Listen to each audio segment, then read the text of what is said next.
அனைவருக்கும் வணக்கம். ஏற்கனவே நம்ம முந்தைய பதிவில் மனிதவள மேம்பாட்டு குறியீடு ஹியூமன் டெவலப்மெண்ட் இண்டெக்ஸ் பற்றி நம்ம தெளிவாக பார்த்துருக்கோம்.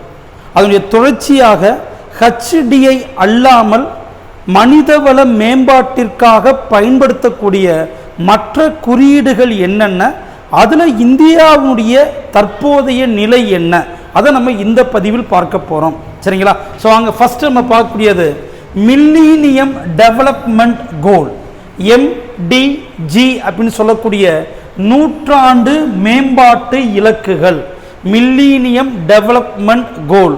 சரிங்களா? பாருங்க, 2000 ஐக்கிய நாடு அமைப்பால் இந்த இலக்குகள் வெளியிடப்பட்டது. பாருங்க, இந்த இலக்கின் முதன்மை நோக்கம் என்பது வறுமையை ஒழித்தல், த பாவர்ட்டி எராடிகேஷன். அப்ப பாருங்க, ஐநாவில் இருந்த 189 நாடுகளால் இது ஏற்றுக்கொள்ளப்பட்டது. அப்ப இந்த இலக்கை அடைவதற்கான டார்கெட்டட் இயர் பாருங்க 2015, 2015 மில்லினியம் டெவலப்மெண்ட் கோல் 2000 அறிவிக்கப்பட்டது. அதன் இலக்கை அடைவதற்கான ஆண்டு 2015, மறந்துடக்கூடாது. அப்ப பாருங்க, இது மொத்தம் எத்தனை இலக்குகளை கொண்டதுனாக்க, இந்த மில்லினியம் டெவலப்மெண்ட் கோல் பாருங்க 8 இலக்குகளை கொண்டது. அப்ப இலக்கு 1 பாருங்க, வறுமை மற்றும் பாருங்க வறுமையை ஒழித்தல், வறுமை மற்றும் பசி பிணியை ஒழித்தல், வறுமை. இரண்டாவது பாருங்க, அனைவருக்கும் தொடக்க கல்வி. பாருங்க, அனைவருக்கும் தொடக்க கல்வி, யூனிவர்சல் பிரைமரி எஜுகேஷன். அதுக்கடுத்து பாருங்க, இலக்கு 3 பாலின சமத்துவம், gender equality and woman empowerment, பெண்களுக்கு அதிகாரம் அளித்தல். இலக்கு 4 பாருங்க, குழந்தை இறப்பு விகிதத்தை குறைத்தல், த இன்ஃபன்ட் மோர்டாலிட்டி ரேட், IMR அப்படின்னு சொல்லக்கூடிய குழந்தை இறப்பு விகிதத்தை குறைத்தல். இலக்கு 5 பாருங்க, மகப்பேறு நலனை மேம்படுத்துதல். சரிங்களா? இலக்கு 6 பாருங்க, உயிர் இழப்புகளை ஏற்படுத்தக்கூடிய இந்த கொள்ளை நோய்கள், எபிடமிக் டிசீசஸை எதிர்த்து போராடுதல். இலக்கு 7 என்விரான்மெண்ட், சுற்றுச்சூழலை பாதுகாத்தல். இலக்கு 8 இந்த இலக்குகளை அடைவதற்கு உலக நாடுகளிடையே ஒரு கூட்டணியை உருவாக்குதல். இப்போ ஏற்கனவே TNPSC எக்ஸாமில் இது அப்படியே கொடுத்து ஒரு பொறுத்துவ கொஸ்டினாகவே கேட்டிருப்பாங்க. MTGயில் இலக்கு 1, 2, 3 ஒரு மேட்ச் த ஃபாலோயிங் கொஸ்டினாகவே நமக்கு வந்திருக்கும். இந்த 8 இலக்குகளையும் இப்படியே வரிசைப்படுத்திடணும். அப்ப இந்த MDG மில்லினியம் டெவலப்மெண்ட் கோல் பாருங்க, MDG 2000 அறிவிக்கப்பட்டது. இதற்கான டார்கெட்டட் இயர் 2015. அப்ப 2015 இந்த இலக்குகளை நம்மால் முழுமையாக அடைந்தோமா?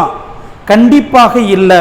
அதனால என்ன பண்ணி வச்சிருப்பாங்க அப்படின்னா, ஐநா யுனைடெட் நேஷன்ஸ் 2015 என்ன பண்ணி வச்சிருக்கோம், SDG அப்படின்னு சொல்லக்கூடிய சஸ்டைனபிள் டெவலப்மெண்ட் கோலை நம்ம அறிவித்திருக்கிறோம். சரிங்களா? அப்ப பாருங்க, SDG படி என்ன, 2015 இருந்து டார்கெட்டட் இயர் 2030 வரைக்கும் மொத்தம் 17 இலக்குகள். கவனமா பார்க்கணும். மில்லினியம் டெவலப்மெண்ட் கோல்ல 8 இலக்குகள், SDGல 17 இலக்கு. ஏற்கனவே முந்தைய பதிவில் அந்த 17 இலக்குகள் என்னென்ன, அதுல தமிழ்நாட்டுடைய ரேங்க் என்னன்றதை நம்ம பார்த்துருப்போம். ஸோ அந்த பதிவு பார்க்காதவங்க அதை கொஞ்சம் பார்த்துருங்க. சரிங்களா? மறந்துடக்கூடாது. இந்த 8 இலக்குகள் கட்டாயம் வரிசையாக சொல்ல தெரியணும். எந்த ஆண்டு அறிவிக்கப்பட்டது, டார்கெட்டட் இயர்ஸ் என்ன. இதற்கு மாற்றாக வந்தது SDG பாருங்க, லான்ச் பண்ணது 2015, டார்கெட்டட் இயர் 2013. மறந்துடக்கூடாது. 8, 17. சரி, ஸோ அடுத்த இண்டெக்ஸுக்கு வாங்க. த வேர்ல்ட் ஹாப்பினஸ் இண்டெக்ஸ், ஐநாவுடைய உலக மகிழ்ச்சி குறியீடு பாருங்க. UN ஐநாவுடைய சஸ்டைனபிள் டெவலப்மெண்ட் சொல்யூஷன் நெட்வொர்க், கவனமா பார்க்கணும். சஸ்டைனபிள் சொல்யூஷன் நெட்வொர்க், ஐநாவுடைய நிலைத்த நீடித்த மேம்பாட்டு தீர்வுகள் வலையமைப்பால், கவனமா பார்க்கணும். யுனைடெட் நேஷன்ஸ் ஐநாவின் நீடித்த நிலைத்த மேம்பாட்டு தீர்வுகள் வலையமைப்பு நெட்வொர்க், வலையமைப்பினால் இந்த குறியீடு வெளியிடப்படுகிறது. 2012 ஆண்டிலிருந்து ஐநா இந்த குறியீட்டை வெளியிடுகிறது. மொத்தம் 6 காரணிகளை அடிப்படையாக கொண்டது இது. ஃபர்ஸ்ட் ஒன் பாருங்க, வருமானம் இன்கம், சுதந்திரம் லிபர்ட்டி, வலுவான சராசரி ஆயுள், சரியா, லைஃப் எக்ஸ்பெக்டன்சி, அப்ப வலுவான, கவனமா பார்க்கணும்.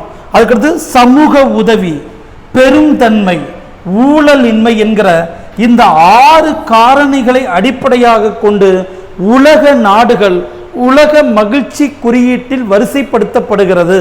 பாருங்க, இது கேட்கலாம்யா.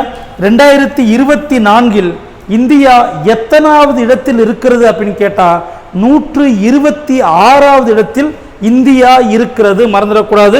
இந்தியாவோட அட் பிரசன்ட் இந்தியாவோட ரேங்க் 126. உலக மகிழ்ச்சி குறியீடு ஐநா வெளியிடக்கூடியது 2012. 6 காரணிகளை அடிப்படையாக கொண்டது. சரி, அடுத்த குறியீட்டுக்கு வாங்க.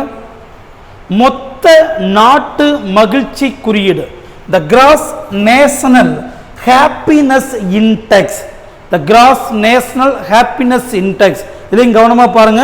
ஸோ +1 எக்கனாமிக்ஸ் புக்ல இருந்து நம்ம போகணும். இதற்கு மொத்த நாட்டு மகிழ்ச்சி குறியீடு என்கிற கான்செப்டை உருவாக்கினது பாருங்க.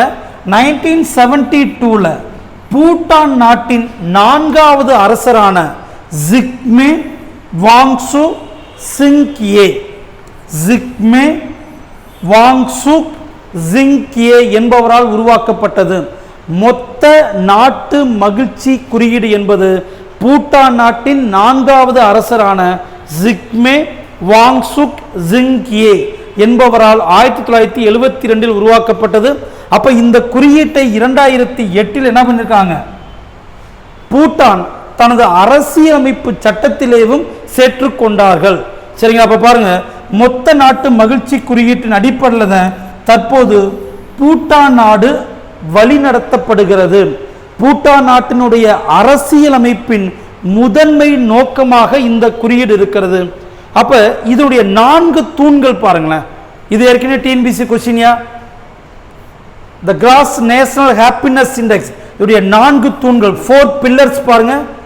நீடித்த சமமான சமூக பொருளாதார மேம்பாடு, the sustainable and equal social economic development. இரண்டாவது பாருங்க, என்விரான்மெண்ட் சுற்றுச்சூழல் பாதுகாப்பு. மூன்றாவது கல்ச்சர் கலாச்சார பாதுகாப்பு. நான்காவது குட் கவர்னன்ஸ். இந்த 4ஐ அடிப்படையாக கொண்டுதான் ஹாப்பினஸ் இண்டெக்ஸ் வெளியிடப்படுகிறது. மறந்துடக்கூடாது, நல்லா பார்க்கணும். Cross national the happiness index 4 pillars. ஏற்கனவே டிஎன்பிசியில கேள்வி இருக்கு. அப்ப இந்த 4 என்ன பண்ணிருப்பாங்க, 9 பகுதிகளாக பிரித்து வெளியிட்டிருப்பார்கள். இந்த 4 9 பகுதிகளாக வெளியிட்டிருப்பாங்க.